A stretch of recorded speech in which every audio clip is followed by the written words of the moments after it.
paz e a graça do nosso Senhor e Salvador Jesus Cristo, queridos e amados irmãos e ouvintes da Palavra do Senhor.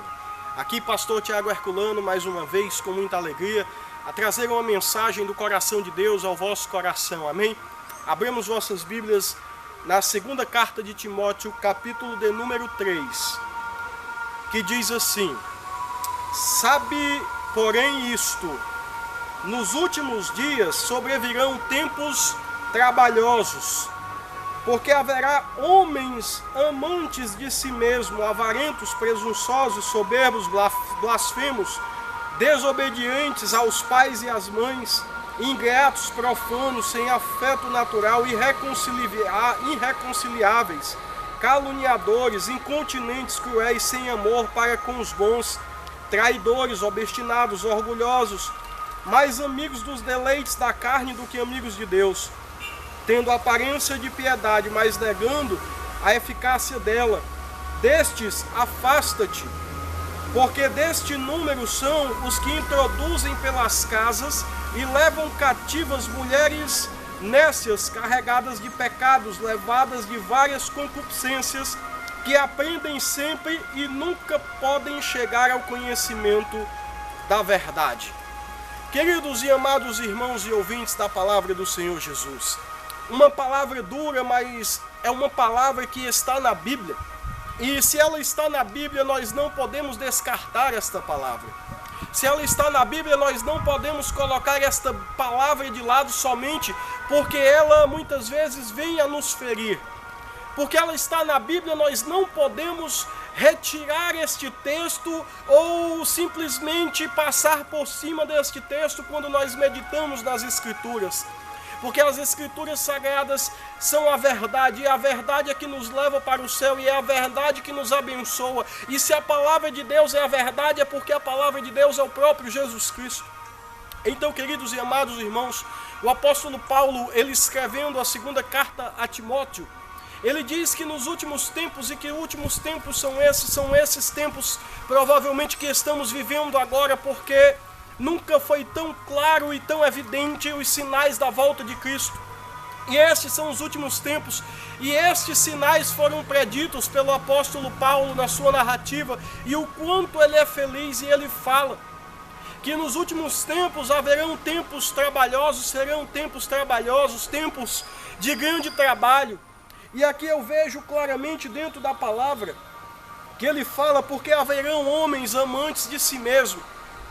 Nós, muitas vezes, queremos deixar de lado a palavra de Deus. Nós, muitas vezes, queremos abandonar a palavra de Deus para seguir as nossas próprias vontades. E isso tem acontecido desde o início dos tempos até agora. Mas vejamos bem o que acontece. Nesses últimos tempos tem se multiplicado, porque tem sido pregado um evangelho de uma tal da teologia da normalidade, onde tudo é tratado com normalidade, onde o pecado é tratado com normalidade dentro da igreja. E, sinceramente, queridos e amados irmãos, dentro da igreja não é lugar para pecado, dentro da igreja não é local para pessoas que não querem se arrepender. E por isso o apóstolo Paulo já falava que seriam tempos e dias trabalhosos, porque as pessoas amam a si mesmo, porque as pessoas querem andar segundo as suas ímpias concupiscências, que as pessoas querem andar segundo a sua cabeça e deixando a Bíblia de lado e abandonando a Bíblia Sagrada. E não existe evangelho segundo a Bíblia. Esta palavra que muitos têm banalizado em dizer que são evangélicos, eles podem até ser evangélicos, mas evangélicos nominais. O que é um evangélico nominal, pastor Tiago? O evangélico nominal é aquele que diz ser evangélico, mas ele não tem uma vida que condiz com este termo evangélico. Porque ser evangélico quer dizer que a pessoa leva uma vida de acordo com as Escrituras descritas no Evangelho do nosso Senhor e Salvador Jesus Cristo.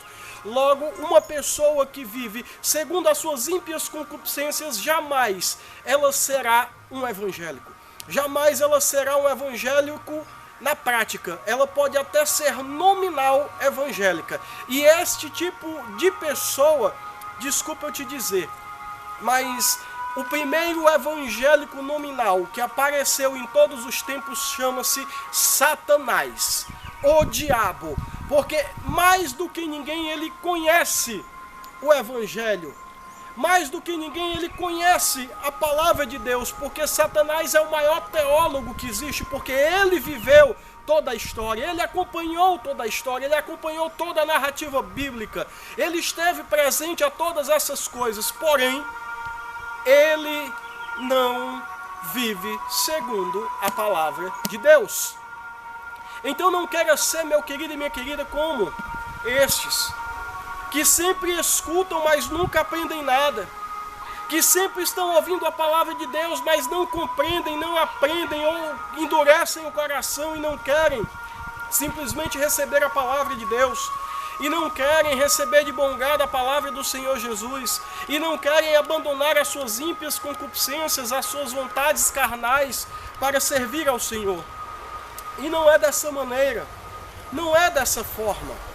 Nos últimos tempos haveriam tempos trabalhosos, eu volto a dizer, e nós estamos vivendo tempos trabalhosos. As pessoas nunca quiseram adentrar tanto a igreja, levando o mundo para dentro da igreja, levando o mundanismo para dentro da casa do Senhor. E nós não podemos tolerar isso. E nós não podemos aceitar esse tipo de conduta, esse tipo de situação. Nós precisamos erguer uma bandeira, deixar de ser covardes e então começarmos a pregoar o Evangelho, cumprindo o que ele é de vírgula, ponto e acentos. Eu meditava na palavra do Senhor por esses dias e naquela passagem do centurião de Cafarnaum, ali ele dizia: Senhor, basta tão somente que saia uma palavra da tua boca para que nós sejamos abençoados, para que o meu servo seja abençoado. E eu perguntava: Senhor, e que palavra foi esta? E ele disse: a palavra chama-se Bíblia.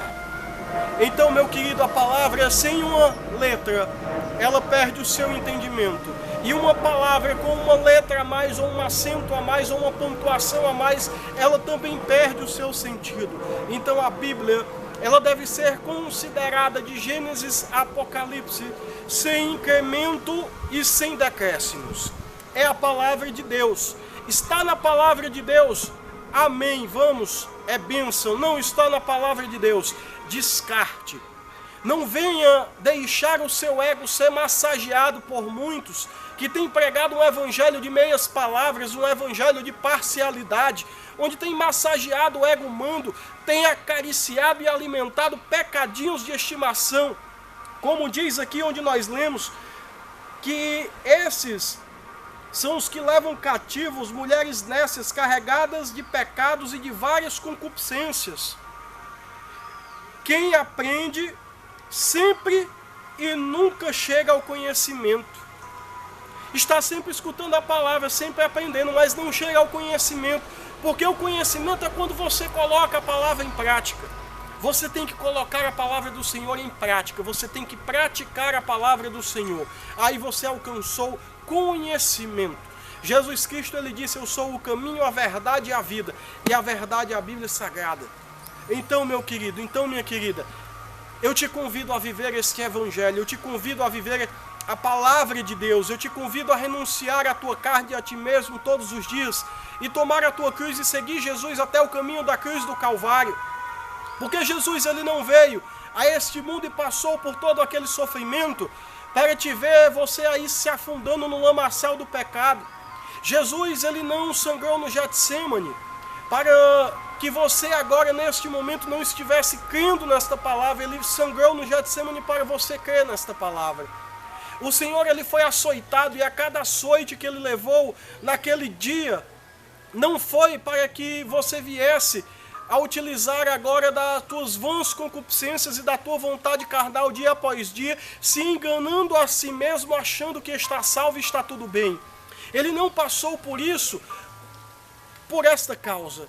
Jesus, ele passou por isso, ele passou por todo o sofrimento e foi até a cruz, para que nós não venhamos a perecer, para que nós recebamos a sua misericórdia todos os dias, para que a sua graça se manifeste em nossa vida, para que nós possamos lutar contra o pecado e chegarmos em um dia a fazer aquilo que o apóstolo Paulo fez, que combati o bom combate, encerrei a carreira e guardei a fé. como ele disse também de certa feita, já não vivo mais eu, mas Cristo vive em mim. E quem tem Cristo vivendo dentro de si não vive e pratica o pecado constantemente. Ele não vive na prática, no deleite do pecado, mas ele luta contra o pecado dia após dia. E assim também o apóstolo João escreve na sua primeira carta, ali quando ele escreve ao capítulo 3, que todo, pois, aquele que é nascido de Deus e que é filho de Deus, não vive na prática do pecado. E assim conhecemos quem são os filhos de Deus e os filhos do diabo. E ali em Deuteronômio, também, Moisés, ele fala claramente que o Senhor coloca diante de vós a bênção e a maldição, a vida e a morte, a luz e as trevas, e nós temos que fazer essa escolha, porque ele diz também: porfiai pela porta estreita, porque ela conduz à salvação, e não pela porta larga que conduz à perdição. Então eu te convido, meu querido e minha querida, a tomar esta decisão e sair deste caminho de sofrimento, e sair desses dias trabalhosos, e sair do meio dessas pessoas cheias de iniquidades, dessas pessoas que têm vivido em meio às suas vãs concupiscências, em meio às suas vontades carnais. E eu te convido, meu querido e minha querida, a viver a paz que excede a todo entendimento. Eu te convido a abandonar e sair deste evangelho de superficialidade. E eu te convido a viver o evangelho de sobrenatural. E o evangelho de sobrenatural é feito através da palavra de Deus. É feito praticando a palavra de Deus. O evangelho de forma sobrenatural é feito quando nós renunciamos a nós mesmos e nos submetemos à vontade de Deus. Que Deus te abençoe em nome do Pai, do Filho e do Espírito Santo. Amém, queridos.